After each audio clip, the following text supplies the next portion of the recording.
Ça va?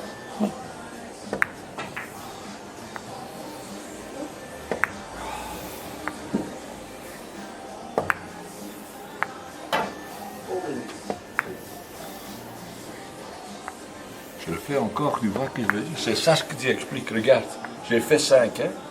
Maintenant, c'est la rappel et j'ai... Mais il tombe toujours au toit, tu vois. Oh, j'ai plus joué ça, ça va encore. Ok, alors. Bonjour et bienvenue sur YouTube FFB pour un nouveau portrait de champion, celui d'un grand joueur belge, Ludo Dielis.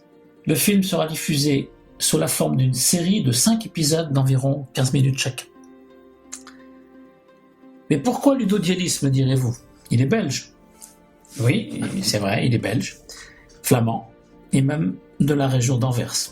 Mais à ce niveau, le champion n'a plus de nationalité. Il est nous tous. Il est la discipline.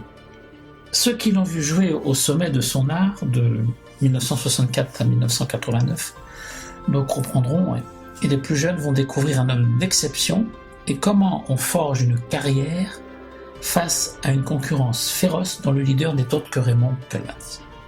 Après un titre européen en junior à la libre et au cadre, Ludo fera une entrée fracassante dans l'élite belge en 1967. Ça se passe à Grobendonck, il a 23 ans. Il remporte alors le titre suprême belge à la bande face à Raymond Koelmans, l'incontestable leader du billard belge depuis plusieurs années, malgré une très forte adversité, Boulanger, Schroven, Corin, etc., etc. À l'époque, en Belgique comme en France, le 3 bandes est une discipline comme les autres, et les grands joueurs s'affrontent à tous les modes de jeu. En créant un championnat du monde de pentathlon, l'UMB veut couronner le joueur le plus complet. Le pentathlon, c'est 8 joueurs, 5 disciplines en distance pleine. 500 à la libre, 400 au 47-2, 371-2, 200 à la bande et 60 aux 3 bandes. Ludo va remporter le titre à 25 ans. Ce sera à Berlin et ce sera le début d'une formidable épopée avec Raymond Koelmans, au cours de laquelle ils feront le plein de titres pour le billard belge, avec quand même l'avantage à Raymond Koelmans, l'incontestable leader aux 3 bandes.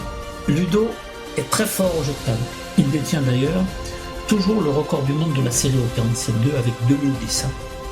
Mais il va compenser sa relative faiblesse aux 3 bandes, entre parenthèses il faisait 1-300, en s'investissant dans le jeu à la bande. Il lui donnera toutes ses lettres de noblesse en développant un jeu moderne, inventif et performant.